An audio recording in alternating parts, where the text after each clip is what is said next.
മത്തായി എഴുതിയ സുവിശേഷം 24-ാം അധ്യായം. യേശു ദേവാലയം വിട്ടു പോകുമ്പോൾ ശിഷ്യന്മാർ അവന് ദേവാലയത്തിന്റെ പണി കാണിക്കേണ്ടതിന് അവന്റെ അടുക്കൽ വന്നു. അവൻ അവരോട്, ഇതെല്ലാം കാണുന്നില്ലയോ? ഇടിഞ്ഞു പോകാതെ കല്ലിന്മേൽ കല്ല് ഇവിടെ ശേഷിക്കയില്ല എന്ന് ഞാൻ സത്യമായിട്ട് നിങ്ങളോട് പറയുന്നു എന്ന് പറഞ്ഞു. അവൻ ഒലിവ് മലയിൽ ഇരിക്കുമ്പോൾ ശിഷ്യന്മാർ തനിച്ച് അവന്റെ അടുക്കൽ വന്നു. അതെപ്പോൾ സംഭവിക്കും എന്നും നിന്റെ വരവിനും ലോകാവസാനത്തിനും അടയാളം എന്ത് എന്നും പറഞ്ഞു തരേണം എന്ന് അപേക്ഷിച്ചു.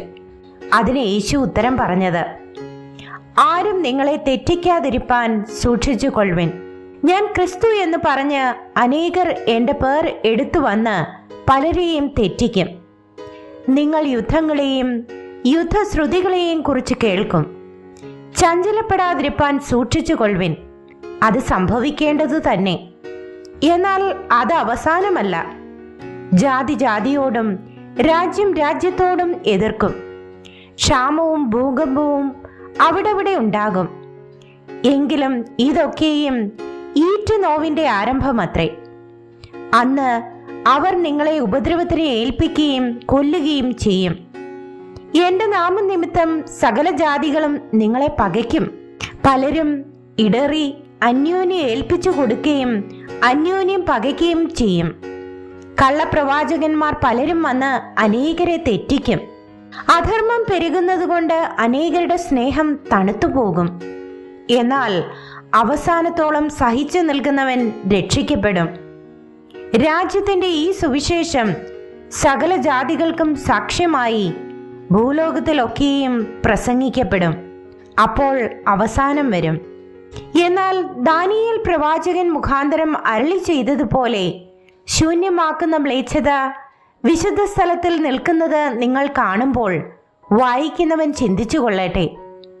അന്ന് യഹൂദയിലുള്ളവർ മലകളിലേക്ക് ഓടിപ്പോകട്ടെ. വീട്ടിന്മേൽ ഇരിക്കുന്നവൻ വീട്ടിലുള്ളത് എടുക്കേണ്ടതിന് ഇറങ്ങരുത്. വയലിലുള്ളവൻ വസ്ത്രമെടുപ്പാൻ മടങ്ങിപ്പോകരുത്. ആ കാലത്ത് ഗർഭിണികൾക്കും മുല കുടിപ്പിക്കുന്നവർക്കും അയ്യോ കഷ്ടം. എന്നാൽ നിങ്ങളുടെ ഓടിപ്പോക്ക് ശീതകാലത്തോ ശബത്തിലോ സംഭവിക്കാതിരിപ്പാൻ പ്രാർത്ഥിപ്പിൻ.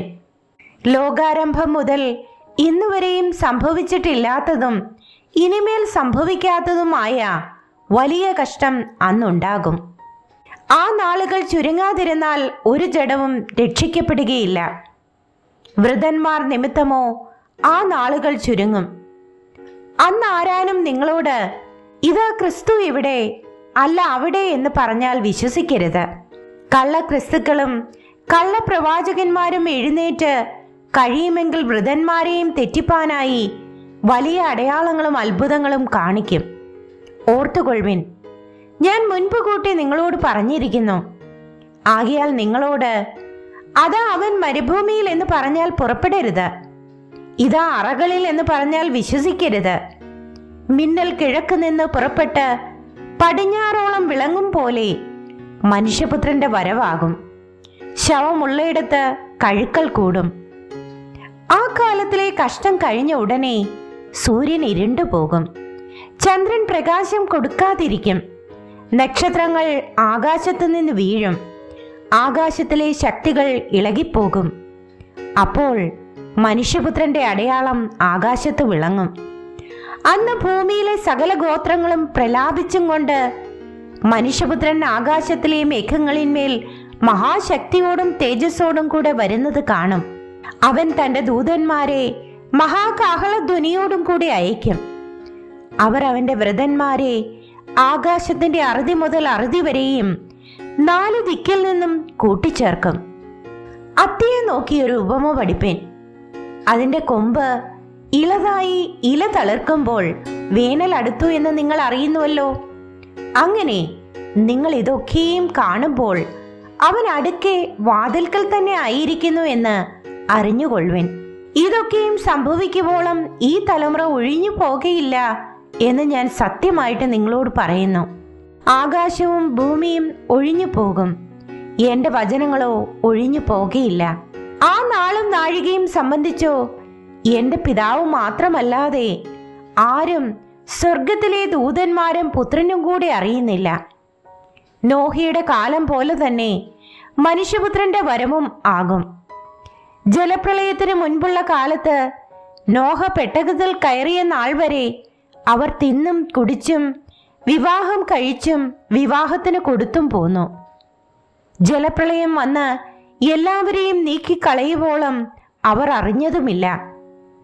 മനുഷ്യപുത്രന്റെ വരവും അങ്ങനെ തന്നെയാകും. അന്ന് 2 പേർ വയലിലിരിക്കും.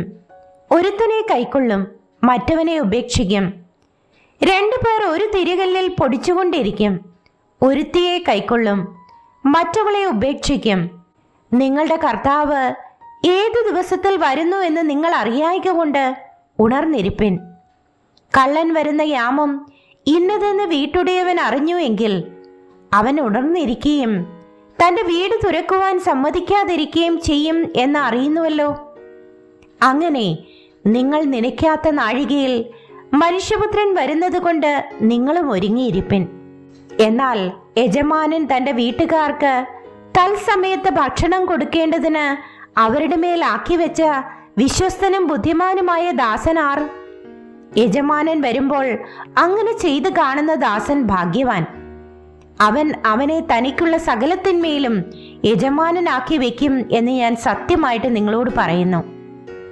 എന്നാൽ അവൻ ദുഷ്ടദാസനായി യജമാനൻ വരുവാൻ താമസിക്കുന്നു എന്ന് ഹൃദയം കൊണ്ട് പറഞ്ഞ് കൂട്ടുദാസന്മാരെ അടിപ്പാനും കുടിയന്മാരോടുകൂടി തിന്നുകുടിപ്പാനും തുടങ്ങിയാൽ ആ ദാസൻ നിരൂപിക്കാത്ത നാളിലും അറിയാത്ത നാഴികയിലും യജമാനൻ വന്ന് അവനെ ദണ്ഡിപ്പിച്ച് അവന് കപടഭക്തിക്കാരോടുകൂടെ പങ്കു കൽപ്പിക്കും.